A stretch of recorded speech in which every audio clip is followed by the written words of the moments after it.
Bismillahirrahmanirrahim. Renungi teman-teman sekalian, terlalu banyak sekali lagi orang-orang sebelum kita. Laki-laki, perempuan, anak-anak, orang tua yang sudah wafat. Sesehat apapun badan mereka, setinggi apapun prestasi dunia mereka telah kejar, dan semua yang berhubungan dengan masalah target-target yang biasa dijadikan sebagai target utama setiap orang di muka bumi ini, mereka sudah coba raih, mengejar dan raih, tapi mereka meninggal dunia teman-teman sekalian. Saya bukan menakut-nakuti, tetapi saya dan Anda semua juga akan menjadi mayit. Hari ini kita bisa ngobrol, bernafas, melihat, mendengar. Tapi satu waktu nanti Allah berfirman dalam Al-Quran, A'udzu billahi minasyaitonir rajim, kullu nafsin dha'iqatul maut. Semua yang berjiwa pasti akan mati.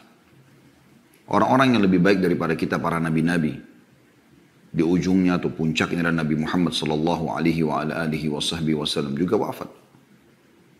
Sampai pada saat beliau wafat, sebagian sahabat masih syok dan seperti tidak percaya apa yang sedang terjadi. Tapi Abu Bakar radhiyallahu anhu tampil pada saat itu, lalu mengatakan, "Man kana ya'budu Muhammadan fa inna Muhammadan qad mat, wa man kana ya'budu Allah fa inna Allah hayyun la yamut." Siapa yang menyembah Muhammad, Muhammad telah mati. Dan siapa yang menyembah Allah, Allah hidup dan tidak akan pernah mati. Kalau manusia terbaik, pemimpin anak Adam, Nabi Muhammad SAW pun wafat, maka saya sama Anda lebih pantas untuk melalui itu. Allah berfirman tentang nabinya, innaka mayyitun wa innahum mayyitun. Kau pasti akan menjadi mayyit, hai Muhammad, akan mati. Dan mereka semua juga pasti akan mati. Kita akan mati teman-teman sekalian.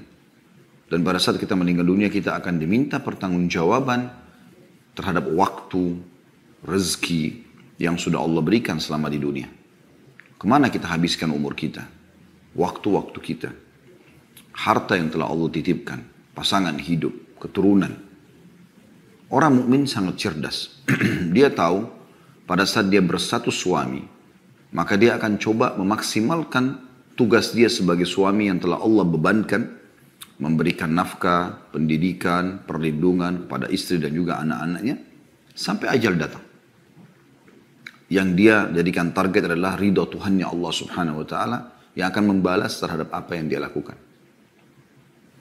Pada saat seorang menjadi istri, maka dia mukminah.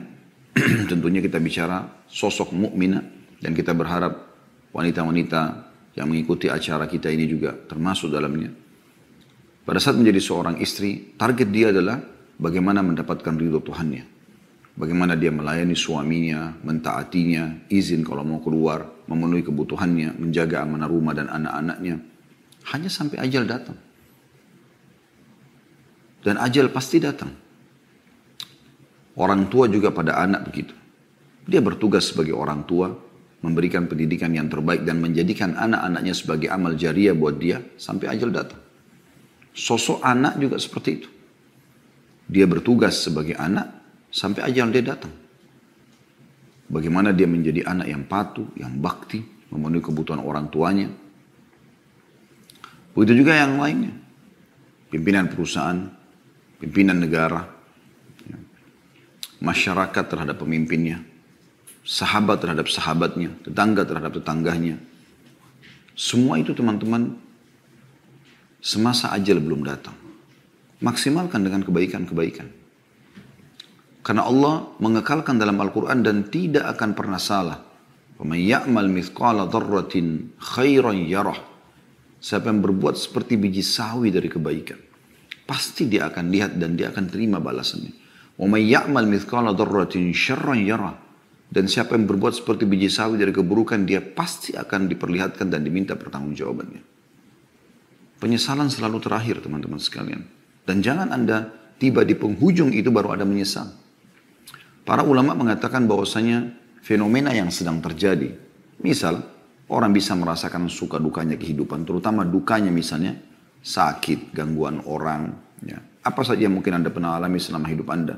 Anda lagi jalan ke seleo, Anda flu, Anda demam, ada orang utang tidak bayar, ada gangguan orang yang menggunjing, yang memfitnah. Semua orang kena. Semua itu peringatan dari Allah Subhanahu wa Ta'ala. Bahwasanya di dunia ini hanya sebagai peringatan. Di akhirat akan ada siksaan yang abadi, yang sangat menyakitkan. Penyesalan pada saat itu tidak berguna lagi. Saya sarankan teman-teman mengikuti ceramah kami dan sampai sekarang juga masih berjalan di hari Senin sore membahas 30 sekian pasal masalah neraka. Dan kita sudah sampai ke pasal 20 sekian. Kalau Anda mau live, kalau Anda tidak mau live, sudah ada siaran ulang insya Allah. Anda bisa dilihat di playlist YouTube tentang bedah buku Rasulullah SAW cerita tentang surga dan neraka. Bercerita tentang surga dan neraka. Masing-masing 30 pasal sekian. Renungi teman-teman sekalian, itu bukan sebuah dongeng, tapi kepastian. Kita semua akan menuju kepada Tuhan kita. Pertanyaan sederhana, sampai kapan kita terus dalam pelanggaran-pelanggaran? Sampai kita meninggal seperti orang-orang terdahulu sebelum kita. Kemudian hanya kita sendiri akan melalui akibatnya mendapatkan. Teman-teman yang selama ini mengajak Anda bermaksiat kepada Allah SWT, paling jauh hanya bisa sampai di atas liang lahat Anda. Dia tidak akan turun untuk tinggal bersama Anda, menemani Anda sambil mengatakan, dulu kan saya mengajak kamu mabuk, saya mengajak kamu berzina, saya mengajak kamu riba, saya mengajak kamu mencuri, lalu kemudian saya sekarang siap menemani kamu. Gak ada. Paling lama mereka 15-20 menit, setengah jam mereka akan tinggalkan dan beraktivitas seperti biasa. Anda akan tinggal sendiri di kuburan tersebut. Sering teman-teman sekalian lewatin kuburan. Selain ucapkan salam sunnah Nabi SAW, Assalamualaikum dara qaumin mu'minin, keselamatan bagi kalian wahai penghuni negeri orang-orang beriman. Ya, antumus sabiqun, nahnu insyaallah bikum lahiqun. Kalian telah mendahului kami akan menyusul kalian. Ghafarallahu mustaqdimina minkum wal mustakhirina minna. Semoga Allah memaafkan orang-orang terdahulu di antara kalian yang sudah mati duluan, dan orang-orang yang di antara kami akan menyusul. Dan jadikan sebagai ibrah, pelajaran. Lihat gundukan tanah dan batu nisan itu, di dalamnya orang seperti kita dulu, persis seperti kita. Yang perempuan, yang laki-laki. Cuma mungkin beda suku, beda postur tubuh, beda warna kulit, tapi sama manusia. Judulnya manusia. Kita pun akan sama dengan mereka. Jangan nanti teman-teman tiba-tiba Anda jatuh, terpeleset, Anda meninggal, Anda lihat malaikat maut, Anda tiba-tiba sudah tinggal ruhnya menyaksikan bagaimana jasadnya dimandikan, bagaimana dipikul, bagaimana masuk ke kuburan, lalu Anda pindah ke alam barzah dan sampai kepada pembangkitan di mahsyar, sampai akhirnya neraka depan mata, baru Anda mau menyesal semua. Ini rukun iman kita. Oleh karena itu teman-teman, mari sama-sama kita coba. Saya juga sama dengan Anda, sama-sama kita sedang coba menyempurnakan hijrah kita kepada Allah Subhanahu wa Ta'ala.